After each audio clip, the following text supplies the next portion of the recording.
How's it going, everybody? Today we're going to be starting a new retrospective. Going through the entire MCU up until WandaVision. So we already covered those. As of right now, we have to start with 2008's Iron Man, directed by Jon Favreau, stars Robert Downey Jr., Gwyneth Paltrow, and Jared Leto. No, I was going to say, who's the guy who plays Rhodey now? Don Cheadle. I was going to make that really hilarious joke, but I couldn't think of his name. But Terrence Howard is, in fact, Rhodey in this movie. One day. 94% on Rotten Tomatoes. Pretty good. 7.9 on IMDb. It made, surprising, 585. I guess that isn't too surprising, but it's kind of low. Mm-hmm. No, this is good for this movie, For the era. Yeah. $140 million. But that is less than, like, Spider-Man, I think. Spider-Man's still Spider-Man at this point, though. And Iron Man is Iron Man. Yeah, but Spider-Man's always been bigger than Iron Man. I know what I'm saying is it's Iron Man. Who's like, I want to go see an Iron Man movie? Yeah, that's what I mean. That's what I'm saying. That's good. Because you said Spider-Man made more, right? Yeah. Yeah, I'm saying that's expected. But I actually think it was pretty equal. I think Spider-Man made 100 million more. But the third one made like... I feel like back then, though, 100 million more meant a lot more. Probably. Because of inflation stuff. Overall, I love this movie. It's so nostalgic. Like, it's so weird where they ended up, I think. When you really look at it. The tones are so different. Yeah, because this is like... Okay, Robert Downey Jr. is like snarky, but it's mostly like drama. Mm-hmm. And like, there aren't that many jokes. Yeah. It's mostly just when he's being what an it's asshole. turned into now, like... In fact, no one makes a joke other than Tony. Kevin Feige got really lucky, let's be honest here. Yeah, I think Jon Favreau just carries. Yeah, I feel like Kevin Feige just fell in the right place at the right time. I don't think so, though. Well, I feel like Kevin did a lot of things. But I just mean, like, because, like, now it's like a big... I mean, everyone fell in the right place. Now, like, Marvel Studios is, like, a big corporation. Then it didn't feel like it. In this movie, it doesn't feel like it. I think that he was... I mean, everyone's at the right place at the right time. Yeah. Well, also, I feel like now, I don't really like how... Except for the new Spider-Man movie. Most of them, I feel like, have to be shot, like, a certain way. Yeah. But this is so different, which is I just feel that was what refreshing. Release the constraints. Yeah. It's all because of Joss Whedon, honestly. Everything after Avengers. Yeah. That's when it starts to fall into the system. But let's start with Robert Downey Jr. as Iron Man himself. Luckiest casting of all time, I think. He's literally Iron Man. He was like a nobody. Yeah. Well, he was a somebody who was a horrible person. I just don't think he can do anything besides Iron Man, if I'm going to be honest. No, he's good in other stuff, but not recently. Yeah. Ever since he did Iron Man, he's been coasting on like the $100 million he got a movie. His personality is Iron Man. Yeah. Well, like, He has become I think he became Iron Man. I think that he was not, and then he just became Iron Man. The sunglasses and everything. Mm-hmm. I mean, imagine if they went with Tom Cruise. Imagine that. I truly don't think this would have been Tom Cruise would have done all the stunts himself. I really don't. I don't think this would have been as good of a movie. I don't think the MCU would have worked. I don't think it would. I'm willing to say it. I mean, imagine it's Tom Cruise's Iron Man and then the Incredible Hulk. Jon Favreau is so underrated. He is. So underrated. He did Chef. Lion King is not good, but it looks really good. And The Jungle Book. He did a lot of Mandalorian.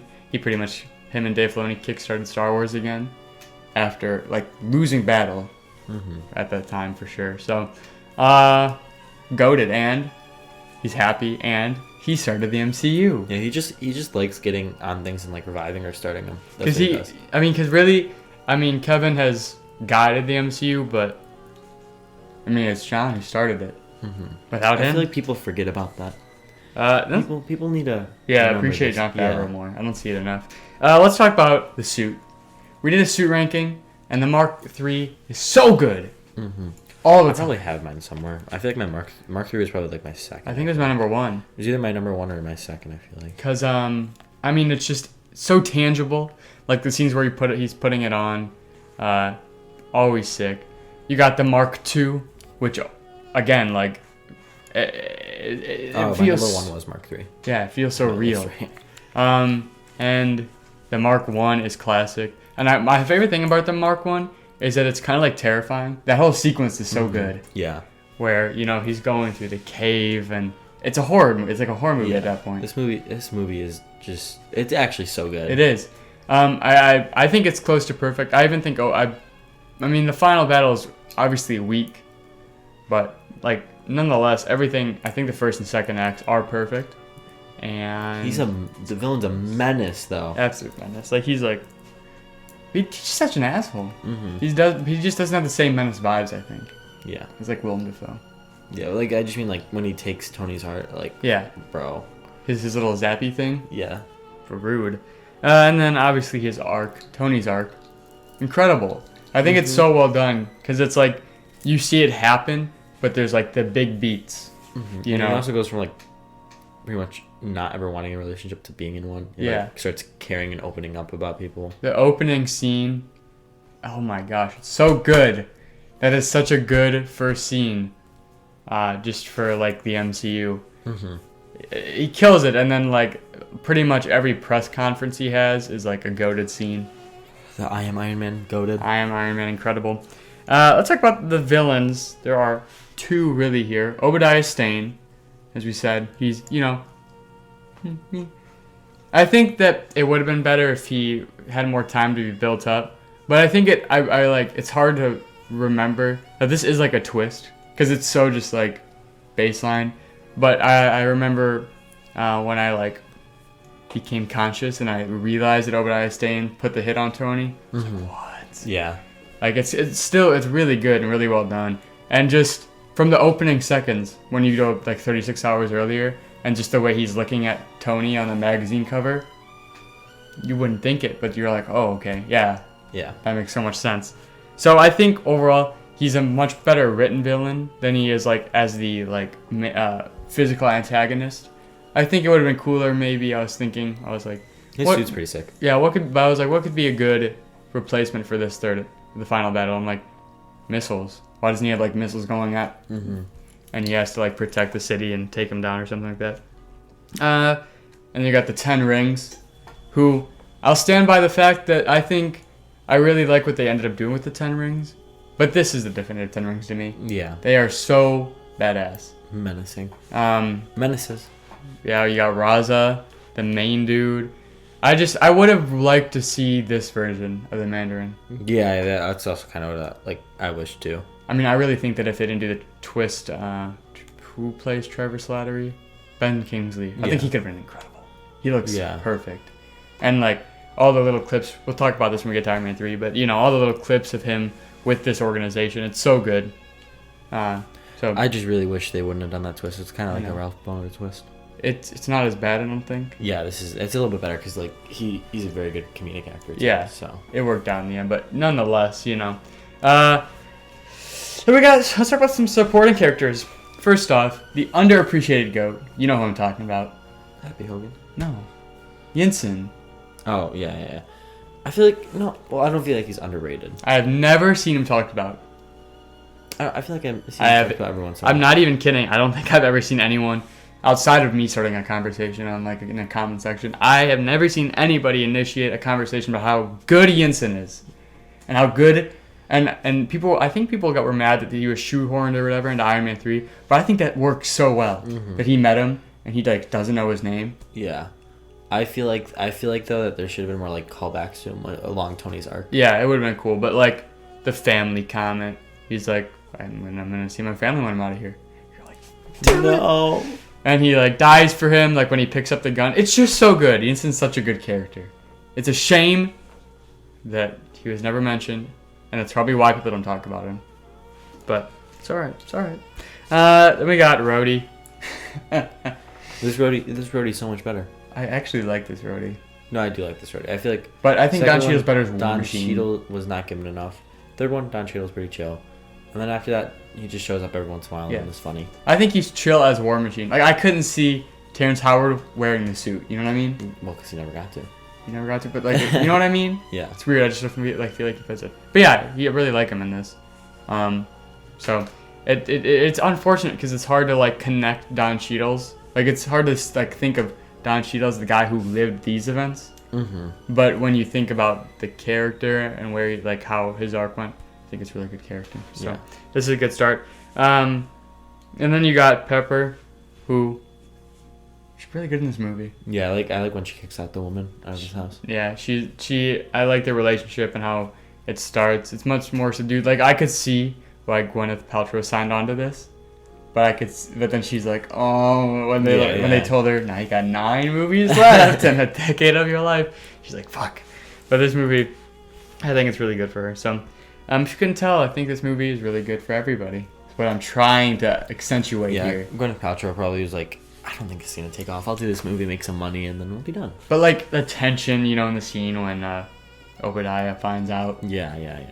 And like Jeff Bridges is so good. It's just I think it's disappointing that he wasn't in multiple movies, and we'll talk about that in the trivia. The Shield shows up here too. Yeah, I mean it is kind of wild how the groundwork was set, but it's also just like incredible to me because we got like a year ago we got that scene where he mentions Nick Fury in the post-credit scene.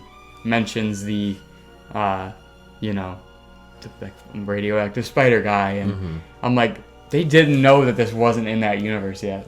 Yeah, like that was a possibility. That's just so weird. I also, it's like, I genuinely wonder if we would have gotten the Avengers as fast as we did if Jon Favreau and like the people who made this movie didn't put like Shield in this movie. I don't know. I mean, I feel like that was a mandate. I feel like it's really unfortunate that they made that it happened so quick. Because there is an alternate universe where they let everyone take their time and Avengers Endgame came out this year or whatever, But like, because Iron Man 2 suffered from that. It's like 2-year turnaround for the entire movie. So, I don't know. I am very curious if like we would have even gotten, because like this lays the groundwork a lot for the future. Like Phil Coulson's so good though. Yeah. Clark Gregg just kills that. I can see why they like. We'll talk about something that particularly about him in a bit. So, we then got the action scenes. They're sick. Yeah. Bro, when he paints that suit red and gold, though, so good. The only one I really think that is mid is like right before they get to the rooftop in the final battle. Just like throwing cars around and stuff. But you see him saving people, so it's pretty cool. But like when they're on the rooftop, there's so much tension there. It's like. She has to like, is she gonna kill him? And I mean, he's not gonna die, but there's a chance. Maybe when this movie came out, the advancement of his technology, though. Yeah, the MCU is pretty crazy. Yeah, you got. I mean, obviously talked about the horror, like takedown of the 10 rings and the first flight, exhilarating. Yeah, it's so well done. I mean, like the CGI. I think it looks like 2008.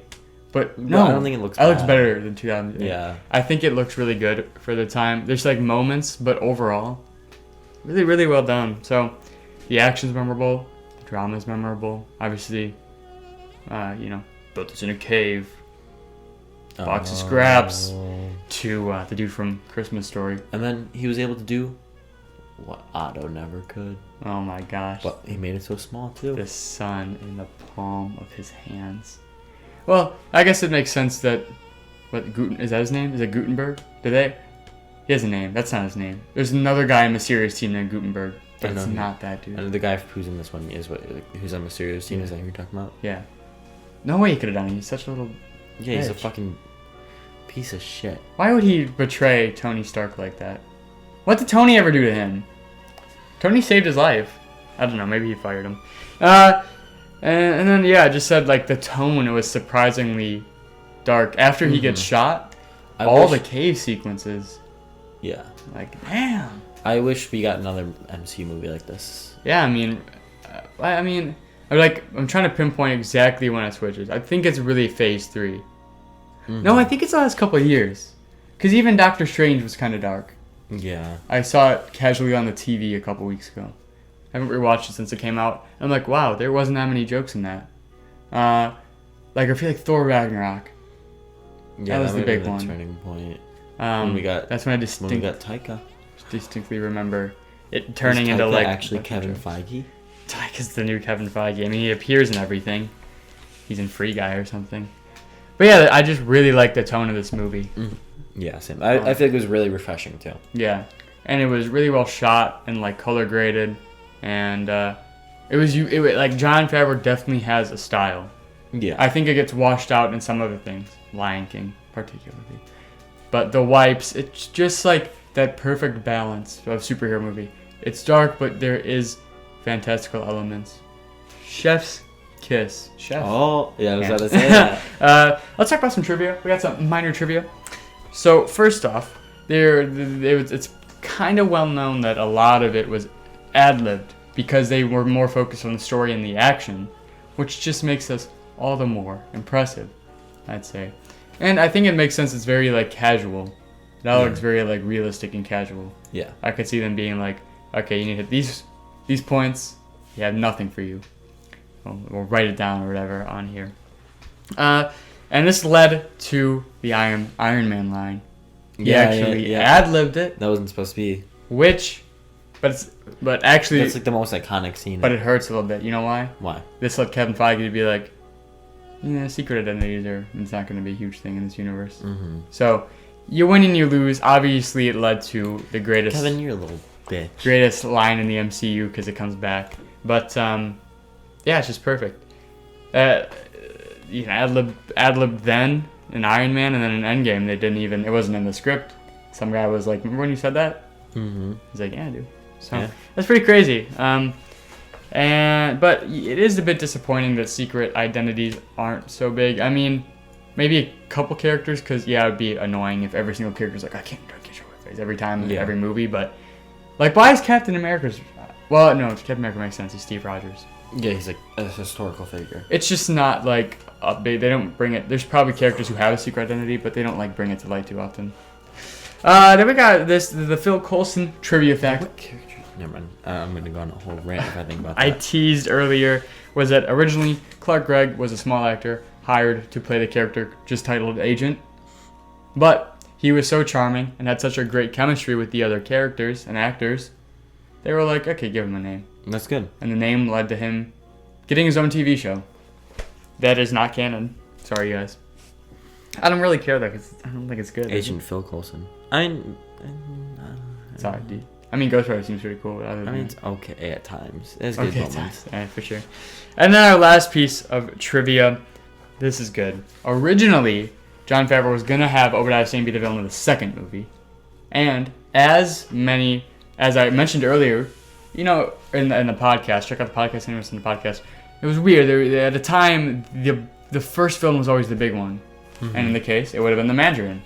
But he said he didn't know how to handle it. Oh. So he said, we'll just go with Obadiah Stane, and we'll push that off till the end. And then he got fired. Yeah, you can kind of see that. Because I think that the 10 Rings being in it is definitely a sign that was like a last... Like, they were like, who's the villain? We got the 10 Rings. But the story's based around the 10 Rings now. So why did he get fired? Because Iron Man 2 did bad. But it wasn't his fault, because... Yeah. They fired... Oh! They just needed a scapegoat. Oh, yeah, I think it was RDJ, actually. He was like... movie did bad. What are we gonna do about this? And like looked them in their eyes for way too long. They're like, oh, well, we'll fire him, I guess. Like that type of thing. He got everyone fired. Kind of did. RDJ's kind of a menace. Yeah. Overall, I love this movie so much. It's so good. It's enjoyment A+. 100%. And then, like, I'm really debating between 4.5 and a 5 because I'm gonna go 4.5. Yeah, but I can't give it a 5 because the villain isn't... not the villain. The end battle is nothing too special. I would say, for me, I was stuck between a 4 and a 4.5. Really? Yeah. I'm distinctly 4.5. Haven't rewatched the MCU movies, all of them yet, but this is probably going to be in my top 5. I feel like this will be in my top 5. Spider-Man No Way Home, obviously. Like Doctor Strange might be. No. I remember the first act being kind of lame. In case this is a bad villain. I think that... Maybe Endgame. I don't know if I'll, ride that hype train again. Or feel as exhilarating. I did see it twice. I don't know what's going to be it. 3 times. Maybe Iron Man 3. Top 5? Yeah, because fuck people who don't like it, so I'm just going to be extra. It is a really good movie. I'm going to be extra and like it more than I should. MIB2 effect. Oh yeah, you're one of those people. I always forget. You're one of those people who like... The MIB2 effect. Yeah. You like to die on your hill. Yeah, I really do. So... I'll probably say that I'll say Iron Man 2, of course, because why not just have the whole trilogy? No, I'm kidding. I don't know. We'll see. I think they Spider-Man Homecoming at 4.5. I may end up there. But Spider-Man 2 would be number 1. Are we? Yeah. But what if we do all Marvel movies ranked at one point? I was going to say either that or we're going to do our top 10 Marvel movies. We will, of course. all of them ranked. Oh. That would take way too long. Yeah, I wouldn't. Anyway, that's the video, guys. We hope you... Wait, what did you give it? A 4.5? Yeah. That's the video, guys. Hope you enjoyed. Check us out anywhere listen to podcasts. Rebored Podcast. Check out the podcast. Wait, I said that. Subscribe, like, Twitter, Instagram, TikTok, Rebored Podcast. Your mom, donate to us through mail. Just Gmail us. We'll give you the address. My PayPal is in the description. Yeah, give us money. If you want higher quality content. Thank you and goodbye.